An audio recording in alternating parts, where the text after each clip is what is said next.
মাত্র একটি ডিম আর সেমাই দিয়ে এত সুন্দর মজাদার নাস্তা তৈরি করলে ছোট থেকে বড় সবাই খুব প্রশংসা করবে। আসসালামু আলাইকুম, কেমন আছো তোমরা সবাই? নতুন একটি রেসিপিতে তোমাদের সবাইকে স্বাগত জানাই। ফেলে দেওয়া সেমাই দিয়ে এই মজাদার নাস্তা তৈরি করলে যে কেউ খুবই পছন্দ করবে। দেখে নাও তাহলে আজকের রেসিপি। ভিডিও শুরু করার আগে একটাই রিকোয়েস্ট, চ্যানেলটিকে যদি সাবস্ক্রাইব না করে থাকো তাহলে সাবস্ক্রাইব করে দিও, আর ফেসবুক থেকে দেখলে পেজটাকে ফলো করতে ভুলো না। তো আমি একটা মিক্সিং বলে নিয়ে নিলাম হচ্ছে সেমাই, তোমরা চাইলে এখানে লাচ্ছিও নিতে পারো। এবার সেমাইয়ের মধ্যে দিয়ে দিব হচ্ছে একটি ডিম। আমার যে পরিমাণে আমি সেমাই নিয়েছি তাতে আমার একটি ডিম লাগবে। তোমরা যদি বেশি করো তাহলে আরও বেশি ডিম দিতে পারো। আর দিয়ে দিলাম হচ্ছে 1 চা চামচ ঘি। ঘি দিলে ফ্লেভারটা খুব ভালো আসবে। দিয়ে দিলাম 2 চা চামচ গুঁড়া দুধ আর 2 চা চামচ সুজি দিয়ে খুব ভালো করে মেখে নেব।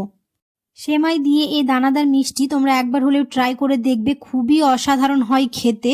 আর এটা যে কেউ পছন্দ করবে, কারণ অনেক দিন এরকম সেমাই থেকে যায়, আমাদের খাওয়া হয় না। এরকম করে বানিয়ে নিলে ছোট থেকে বড় সবাই খেয়ে নেবে। আর দিয়ে দিলাম হচ্ছে এখানে চিনি। আমি এখানে 2 চা চামচ চিনি নিয়েছি, তোমরা তোমাদের স্বাদ অনুযায়ী দেবে। দিয়ে খুব ভালো করে এবার মিক্স করে নেব। এই নাস্তা বানাতে বেশি একটা সময় লাগে না, খুব তাড়াতাড়ি হয়ে যায় এবং কয়েকটা উপকরণ দিয়েই বাড়িতে থাকা সেমাই দিয়ে তোমরা বানিয়ে ফেলতে পারবে এই দানাদার মিষ্টি। আর খুব ভালোভাবে মাখা হয়ে গেছে। একটুখানি দিয়ে দিলাম হচ্ছে নুন। মিষ্টি জিনিসে নুন দিলে খেতে ভালো লাগে, তোমরা চাইলে স্কিপও করতে পারো। এবার হাতে এরকম গোল গোল করে লাড্ডুর মতো শেপও তোমরা দিতে পারো। আমি এখানে চপের মতো দিয়েছি, তোমরা যদি লাড্ডুর মতো শেপ করো তাও ভেজে নিতে হবে। আর এখানে আমি লাড্ডুর মতো শেপ করিনি, গোল গোল করে এরকম চপের মতো শেপ দিয়ে দিয়েছি। আর এটা খুব তাড়াতাড়ি হয়ে যায়, দেখতেই পেলে।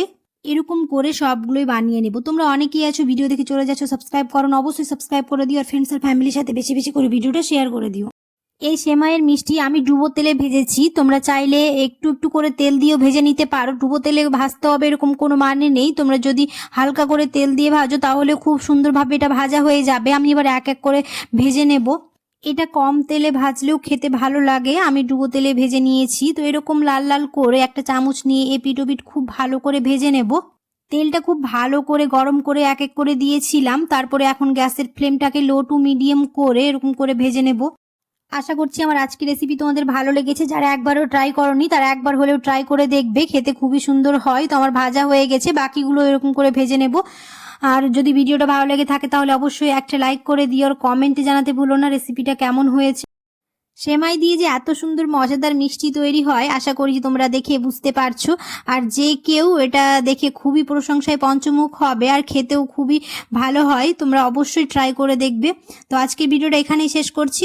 দেখা হবে খুব শিগগিরই পরের একটি নতুন রেসিপিতে। সবাই খুব ভালো থাকবে, সুস্থ থাকবে, সাবধানে থাকবে। আল্লাহ হাফেজ।